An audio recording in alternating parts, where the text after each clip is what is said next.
your thoughts on Ali Wong? So, Yoshi had mentioned that I shouldn't have started with her third one because Right. it was so dirty. Right. But all of them are. Yeah. They don't quite Yeah. open with money shots on your face like her third one. Mhm. But dirty does not mean it's not funny at all. And a few things I found interesting just in themes throughout were like she has like a hip hop to her. She has like a swagitude to her. There's definitely a hip hop vibe with everything she does, which, you know, as White Boy Joe, you know, I mean, that's Joe Beasy a day. Yeah, I mean,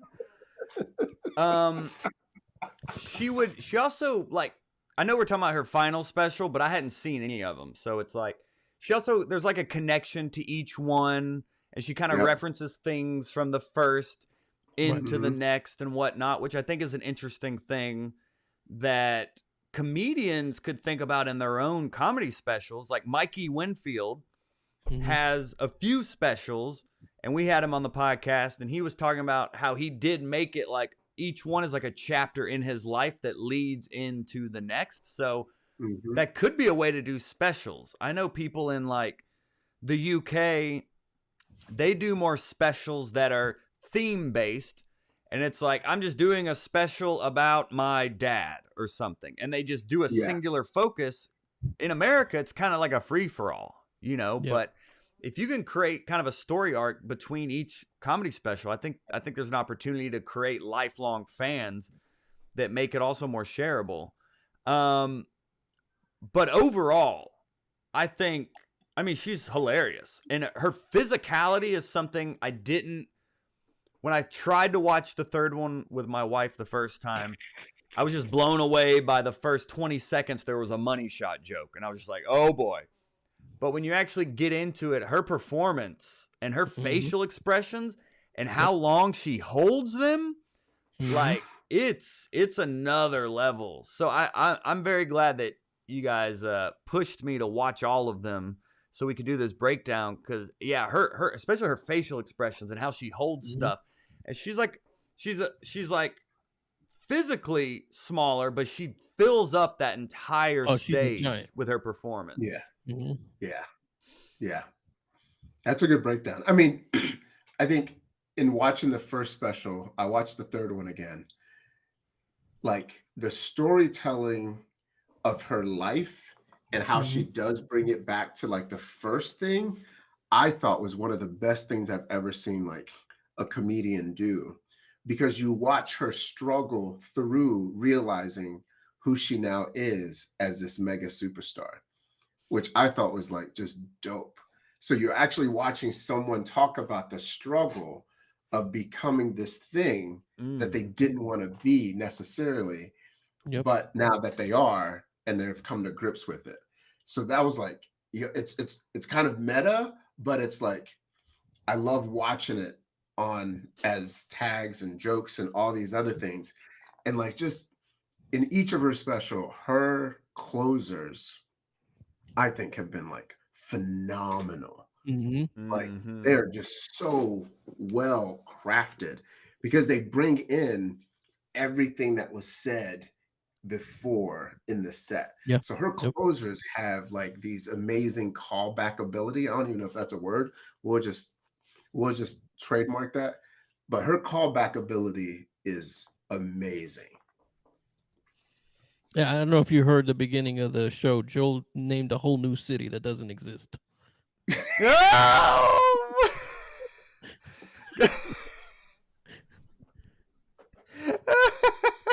we make up words here. Minneapolis. It's where the Minions are from. From that movie Despicable Me. That's where the Minions are from. Is Minneapolis. Minneapolis. Yeah, you're right though. You're right. I did want to give a shout out to the guy from the Dominican Republic. That's where I'm from. Yo, isn't that dope? That is. That's awesome. I like that. Oh, that was. You know what's really crazy is I've been getting hit up for comedians for me to break down their stuff. What? Yeah, randomly they'll send me something, say, "Hey, what do you think of this?" And No I'll break it down way. for them. Yeah, You're becoming what? yeah, it's been pretty cool. And we've only done it Oh. twice. Yeah. And That's awesome. FYI, I'm a nobody in this comedy game. I just want to make sure that Nah, you guys nah, nah, nah, nah, understand nah, that. nah, nah, No, nah, no, nah, no, nah, no, no. nah, nah, I've nah, only been in 3.5 years. nah, G. Nah, G. Skirt, Nah, G. skirt. Nah, Let's G. clear that up. You about to be if you keep talking like that. I'll tell you that Yeah. right now, fam. Yeah. We in the growth mindset here at the Hot Breathiverse. None of that negative self-talk, shawty. No. Steve just said you're the money ball of comedy. Let's not get it twisted, fam. The They new to money this. You ball grew to comedy. this, fam. Yeah. You deserve to be here, fam. Say it. I The only- deserve to be here. The only thing is that my bank Say I'm account dope. doesn't affect. I believe in myself. My name is my Chris bank Brulon, account and I doesn't, am important, and I do Hey, matter, and I am should be here. important. My I am bank account important. doesn't reflect the Moneyball portion of this yet, though. So Yet, as he said. Yeah. See, we're rubbing off on him, Yoshi. He said yet.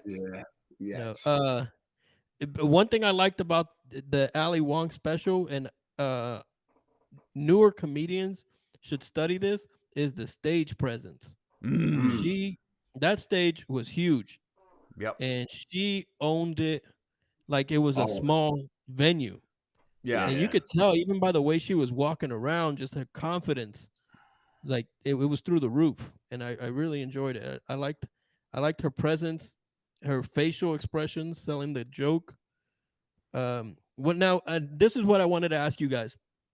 If a laugh is if she gets a laugh and it stays at the same level volume wise and adds a tag to it, that's considered 2 laughs, right? Like if she says something and then it goes to another and it level. continues the decibel level the same way. Oh, yeah, that's another laugh because she says something to continue it. That continues the wave, right? That's Right. what Yeah, and that that's how I continues the saw wave. it. Yeah. I mean, really, Okay. that's just she's just tagging on top of it. But I know what you're talking about. She does. Yeah. There's a moment where she's like waiting for it to die down, and Yeah. I don't think she wrote it in her special. I think she instantly went somewhere else and then added it live. Like that's Right. what it felt like. It felt organic. It didn't feel like she wrote it down because even So she recognized that, oh, this is different. You know what I Yeah. mean? And Yeah. I'm going to give you a number that is going to blow your mind. 18 applause breaks Mm. in that special. 18. So I'm not surprised, dude. I'm not surprised. That's how many applause breaks she got in this special. Now, breaking down the special, there was only 301 laughs in the 57 minutes that she was on stage. Yeah. So Yeah. she And got here's the thing. 5.2 laughs per minute. I studied her first comedy special, and you can find scripts on like how many words people use. And in Baby Cobra, I think it was like in Baby Cobra, although she did like an hour, I compared it to what's the dude Roy Woods Jr. special. Mm. And she used about 75% less words than Roy Woods Jr.'s actual special. She doesn't say a lot because she's getting a lot of applause breaks in between her content. And she waits for the laughter to die down before she says anything else. Versus somebody like Earthquake that hits on it. Earthquake doesn't give you time to calm down. He's like, I'm gonna hit you in the mouth once more. Yeah. If you're an asthmatic at an Earthquake show, you need your inhaler because you will have an asthma attack. I love how he is the barometer of everything. It's like it's how many on a scale of 5 earthquakes, how many earthquakes is this special? But this is why we geeked out on the Earthquake special so much. Right. He had 334 laughs in 30 minutes. Yeah. And she got 300 laughs in 57. But 18 applause breaks. So there was a lot of gaps. But I think the special was dope. when I saw the number, when I did the number, I didn't feel like what I saw and the numbers that I got, they didn't feel the same because the special continued and it flowed very well. I bet, and I'm geeking out on this math though. I bet if you counted how many words were actually said and compared it to words like per minute kind of thing, and then the Yeah. laughs in that, I bet it'd be about the same. Because she just Yeah. doesn't use a lot of words. And Earthquake is also a fast talker, Yeah. right? Ali That's Wong true. is slow, just like she's more steady in like the way that her speech is much more steady. Earthquake is Right. like boom, boom, boom, boom, like very conversational, quick hitter kind of thing. Yeah. I bet if you were to study that, it's different. But I like the fact that, you know, it didn't feel like she was not getting laughs throughout the Right. set. Like Right. I was like, oh, this is funny. All of it Yeah. was funny. It just So hits you different. to get a clear shot of what we said, 57 minutes on stage, 57 minutes and 50 seconds, 301 laughs, 18 applause breaks, and 5.2 laughs per minute. That's still a laugh every 12 seconds. Yep. Mhm. Yeah, that's what I was just doing the math on, is how many that is still. And that, I mean, that's still a crazy pace for an hour. It's a crazy pace. And you don't And even watch to it include thinking that. the applause breaks. Oh, that's true. And the 18 applause breaks. Because I wasn't watching it thinking, oh, there's a bit of a lull here. Or, oh, I'm surprised she's not getting more laughs. Like, it's killer throughout. But it is also a style thing that Earthquake is just coming in like an earthquake. He's going to destroy you until someone dies and then leave. You know, Ali, it is just more drawn out. And it's a completely different style. But both are funny. And that is interesting. Yeah, a little over 5 laps a minute. I didn't even notice. But that's still a ridiculous pace. Every 12 seconds, you're getting a laugh. Every 12 seconds. Try that, comics. So go ahead and try that. With Ali, what I found was the fact that she was herself and didn't cater to someone else's style of comedy. Mm-hmm. So when she's on stage, she's more like, this is me. This is who I am. Either accept it or don't. I'm not going to change who I am. And you can see that in the 3 specials. She's always been this way. And with the money shot in the first minute, I was like, all right, we're here now. Right. Yeah. Ali's back. 58 minutes. But there was one joke that stood out to me the most. It was having kids, having a play date with kids is the same as having a blind date set up by your toddler. And that to me was such a funny idea. That one stood out to me. It made me laugh. That's a really unique point of view. I guess you both have kids, so I guess that rings true. Yeah, because play dates, I mean, my daughter has a friend that she's good friends with, but if we didn't get along with the parents, we would still hang out because she likes being around her friend. We don't want to break up the friendship. Luckily, we get along with everybody because, I mean, I am who I am. You know what I mean? I mean, you're a boss. You've been on Chocolate Sundays. You've met Kevin Hart. Look, I haven't mentioned it once. I have not mentioned it once. Because you mentioned it half of the other episodes. I think no, I made up for the other times. You ran the light talking about me and Cat Williams. That's what you did. That's what I did. No, there's definitely a flex in every episode.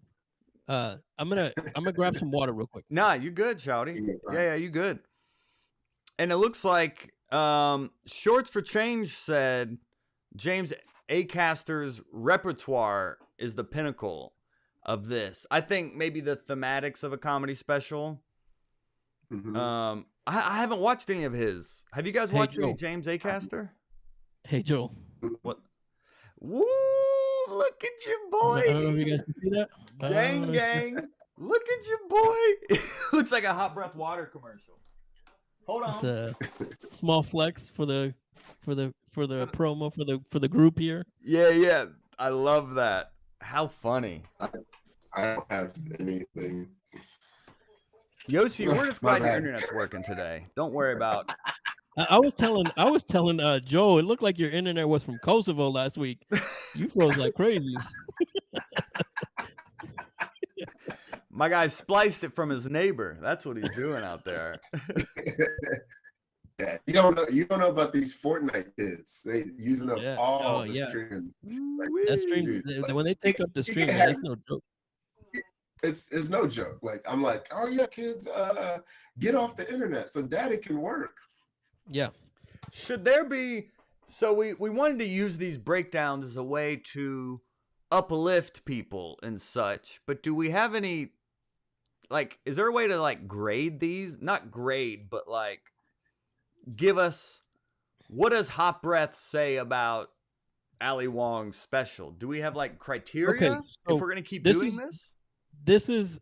this is what I felt about the set, and there's something unique about all the ones that we've done already, right? But Yeah. what I took away most from this set was to be yourself, the stage presence, how to sell the joke with the facial expressions, not stepping on your laughs, letting the laughs come, and giving Pause. yourself time. There's a lot of pauses, giving yourself time to be in the pause, because as a newer comedian, you're very uncomfortable in the pause. She said a lot of shocking stuff, but it wasn't to get a reaction. It was telling her story.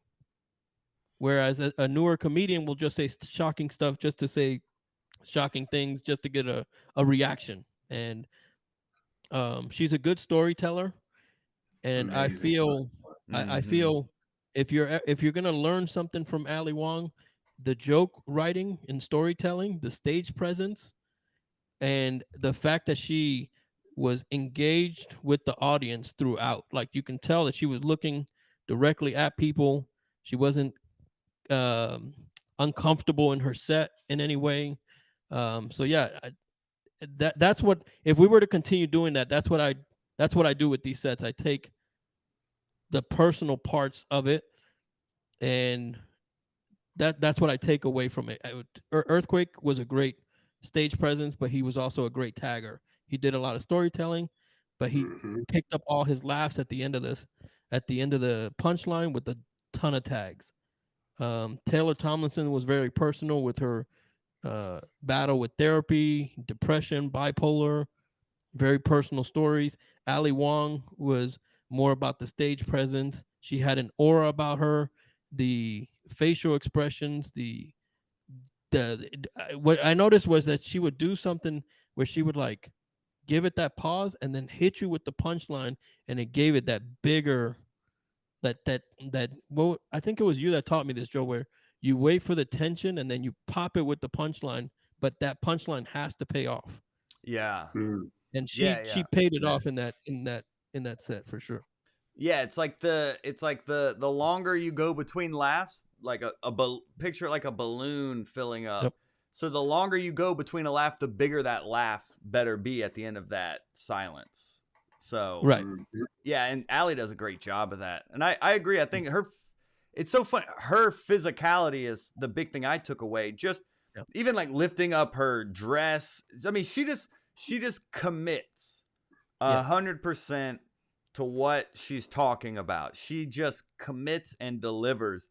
And even if it's a big act out, like her showing her panties over and over again, or it's just Yep. a facial expression and a pause that she does, like her physicality is unmatched. And that's the big thing I took away, is just the confidence in her performance. What was it, George Carlin, that said if you want to get a laugh after something serious, raise your eyebrows? Mm. And No. eyebrows breaks the tension. Oh. I think it was George Carlin that said that. But Ali Wong does that in the set, where you can see that she says something crazy and then her eyebrow raises, and then that gets the laugh.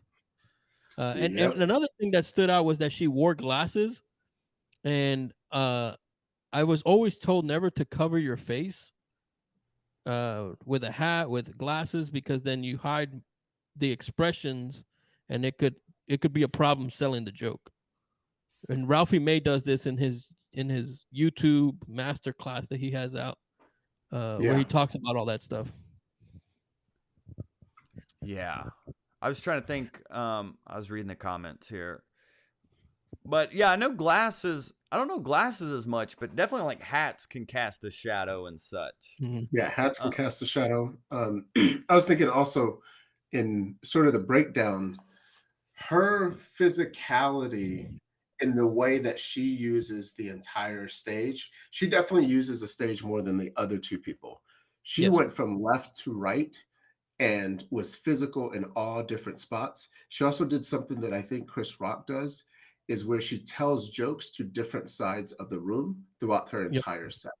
Like Yep. she would pick a side of the room, tell them the joke, go to the middle, tell them a joke, go to the other side, tell them a joke, and just like moved to the one. And she just kept moving all the way through because Yep. she has such a presence on stage. The other thing I really liked about her, just her overall kind of like in the way that her content is, Hmm. she really talked about being comfortable, being successful, which I think is a hard thing to do as a comic. And I think she pulled it off really, really well. Of Yep. just like, she did a lot of flexing. Like, if we Yep. were like backstage at her show, we were like, you just gonna talk about the specials, you just gonna talk about how rich you are, you just gonna talk about your husband and how dope he is. Like, it was a lot of flexing. You know what I mean? Yep. But she comes off as very genuine, even though she's flexing on how dope she is as a person. And I Yeah, like she that because didn't I feel like that's disconnect with the hard. crowd. right. Yeah, Because it's Yeah. yes, authentic. exactly. Yeah. It's very, very authentic. Mm-hmm. I don't know if you guys have seen the interview that Jerry Seinfeld did with Jamie Foxx on comedians in cars getting coffee. In the Mm-mm. special, Jamie Foxx said that he knew that he was out of touch when he got on stage and he started talking about the newest Range Rover and the specs in the newest Range Rover, and no one laughed. And Yep. then Chris Tucker got up there and destroyed the crowd. And when he heard that roar, it like brought him, it humbled him. And he's like, "Man, I don't know Mm, what the hell I did wrong," but he went and revisited the set and changed everything about it, scrapped it. yeah. It's true. Yep. Yep. But I got a challenge for you guys that it was brought to me. I want to see what you guys think. Okay. Rating the kings of comedy to see who the real king was based on Uh, laughs per minute. I don't think that's that much of a challenge, to be I honest already know with who you. it is, but we could Yeah. break it down I because don't they're all think different styles. I actually personally don't think that's really like a challenge or a hard thing. What do you mean? The original Kings of Comedy? Yeah, who Between you got? Bernie Mac said, DL, and the other guy, Oh, oh, Steve absolutely Harvey? not. it's That's Bernie not a, Mac. yeah, absolutely. Okay. There's But how no are like, you? What were you gonna say, Chris? But based on laughs per minute, we can see. It's true. And oh, Steve Harvey. I just said the other guy because we made that Yeah. joke. Probably the first time we did this show, we were making Steve Harvey jokes, and I was like, "Oh, he's never gonna come on the podcast now." But Or breaking down a classic like Eddie Murphy Raw. yeah, Yeah. I like. I don't see what's wrong with looking at the last per minute of the Kings. Like, yeah, we can say it's Bernie Mac, but what does the math say? Right. yeah. I mean, Be- you could do This the was a good math. set, but 300. What'd you say? You could do the math, but ain't no question. Like, Yeah. I remember telling somebody this today. Like, and even everyone who's on that Kings of Comedy special, I don't know if you ever saw like any kind of background on them, will tell you they will never follow Bernie. No. They wouldn't. They were like, They were like, who's going last? Oh, Bernie's going last. If you was to walk in a room, I don't think there's a lot of people, even given like, I don't think Dave Chappelle can follow Bernie Mac. No. Like, there's just some people that you just cannot follow. Right. And I think even somebody like a Cat Williams, it's hard to follow Cat Williams. You know what I mean? Like there's just Yeah, some people that yeah, walk in a room like that, even if they're not like considered like top of the top of the food chain in terms of like comedians who are like the best. I have a hard time believing there's comedians today that can follow a Bernie Mac or a Cat Williams or an Earthquake. Like that's like regardless of the list, right? yeah, yeah. It's hard. Who do you think could have followed that Earthquake special? We still haven't found anybody that could even get close. No. I, yeah, I mean, like, and that was 30 minutes. Who's got enough gumption to go after 30 minutes of what Earthquake did in a set to be like, I got this.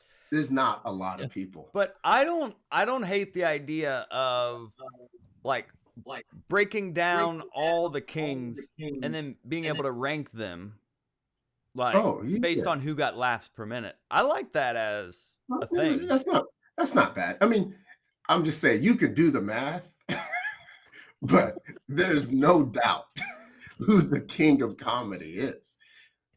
I think Okay, it would so just be an somebody- interesting discussion. Yeah, Oh, for somebody sure. in the comments said Jeselnik is arguably the best written comic currently, but even though he does one-liners, his style is so slow. And Jeselnik's laughs per minute are low, but he Yes. has that style where he has that tension and then pops it with that huge punchline. But also, Jeselnik is one of those people that I think, and this might be something we got to factor in too. You got to factor how many words people use to actually get to the laughs. But Because that's Jeselnik tough. doesn't use a lot of words to get the laughs. He's probably using the same amount of words that other comedians are, but his are long and drawn out, but he's hitting you slowly. Like that minute might be drawn out and he's getting one laugh, but that one laugh, like you said, is an applause break because he built the tension for so long. I can count his words. I mean, it'll take me a while, but I'll break down Jeselnik's. No, don't count the words. We can do the script. We can just find the script on that. Oh yeah. There's a script on a lot of comedy specials out there, I think. Yeah. I think there's a resource. I forgot what it was called. We linked it in our Facebook group a while ago. Remember There's like a that too. website that has like all of them. I wonder if Ali Wong's is in there. For Cobra special, I don't think I sent it to you, Chris, but there's this great breakdown of Ali Wong's Baby Cobra special that was like so scientific. I sent to Joel, and Joel's like, "What in the hell is this?" But it broke down the topics, and it broke down when certain topics matched together to get laugh breaks. So they broke down themes all the way through of her entire Baby Cobra special. It was dope. It was very scientific. You definitely love it. Yeah, I would. I want to see. I wonder because I wonder how many words she used versus Taylor Tomlinson because they had the same amount of time on stage. And Taylor had seven laughs a minute. So yeah, so the options would be the Kings doing a classic of whoever, or doing another new special. Jeff Foxworthy just dropped one yesterday. Oh, Jeffy Boy dropped one. Yeah, that was on the list that we wanted to do too. We should do Jeff's. I love the idea of the Kings and of doing like classic ones. Okay. But yeah, let's do Jeff's next. Okay, we can do that. He'll be our first clean. I'm really excited about his because when you had him on the podcast and he said, when my wife and I watch a movie, I write punchlines, I write jokes, and he had like, how many notebooks did he show? Oh my gosh, dude. There's so many. It was like a whole desk full of notebooks, and he was like, oh, this was just last week. Yeah. It was crazy. Yeah, that's awesome. He's so prolific. People get caught up in the tagline, but he's done a lot, dude. Like, extremely prolific. And despite, having more money than the Federal Reserve, I still feel like he doesn't. In the comedy world, it's like, oh, he's the You Might Be a Redneck guy. He's done so much more. Oh, look at that. She's drinking hot breath water. Getting them young. Getting them on it young there, Chris, I see. Giving them the juice. Yeah, we'll do Jeff Foxworthy next. I'm really excited to break his down because I saw Larry the Cable Guy's special, and just the amount of tags that he does on the end of his jokes. Jeez, man, it was insane. It's incredible. He's a machine gun too. Machine gun. So another idea is, let's do Jeff, but I mean, down the road, it's like we could do the Kings and rank them. Yep. We could do the blue collar people and rank them. Yeah, that would be a good one too, doing the blue collar ones. Yeah. But we'll do because there's also the Latin Kings of Comedy is another one. Oh, nice. With Paul Rodriguez on it. George Lopez is on that one too. The Felipe Esparza special, the last one. Yep. Dude, that dude was a machine when it comes to jokes per minute. Like, it's impressive. Yeah. It's super impressive. And he flipped it and did it in Spanish. Oh. And it translated just as well with laughs and all that. I want to do a special in Spanish. I just need to learn Spanish.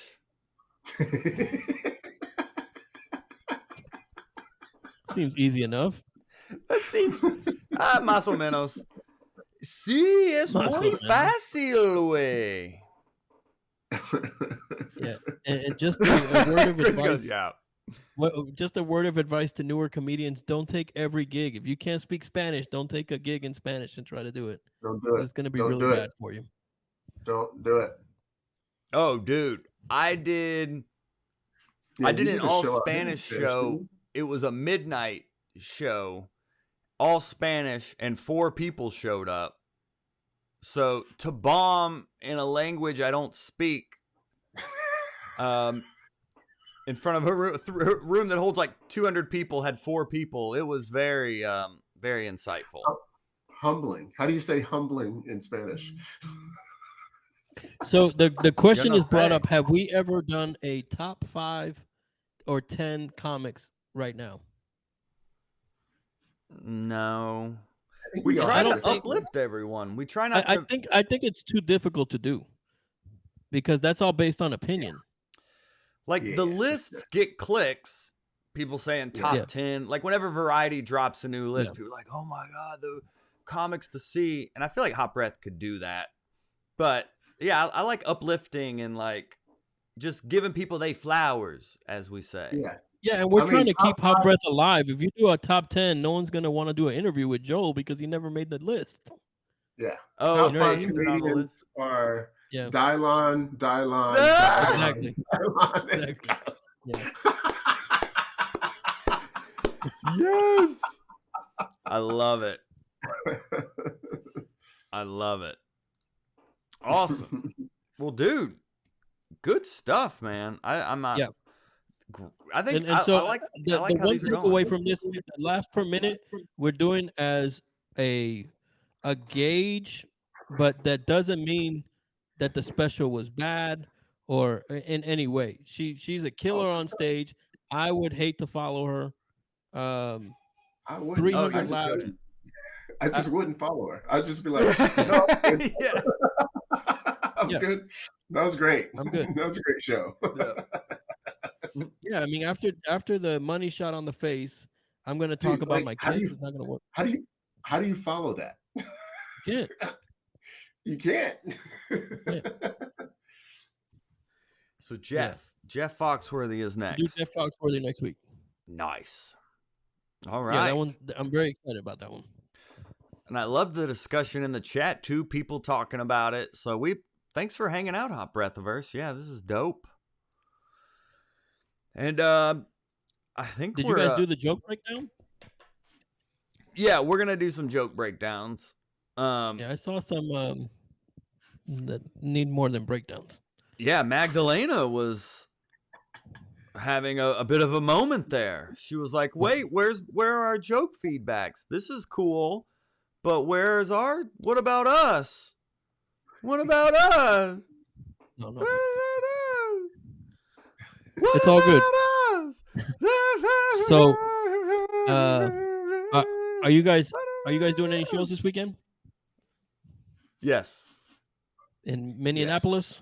No, it's in Atlanta. In Minneapolis. I had to read it twice when he put it up. I was like, nah, "There's not another N in there, is it?" Hilarious. Typical white man adding an N. You know, trying to squeeze in the N's anywhere Jake I can. Paul.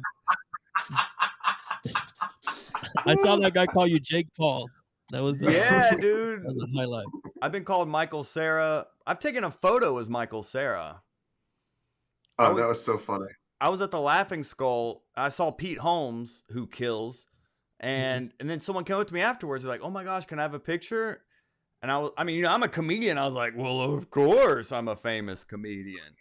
And then they were like, "I loved you in Superbad." Like they were being completely serious. And I just took the photo as if I was Michael Cera. So there's a photo of me floating around out there where someone tagged that they were with Michael Cera.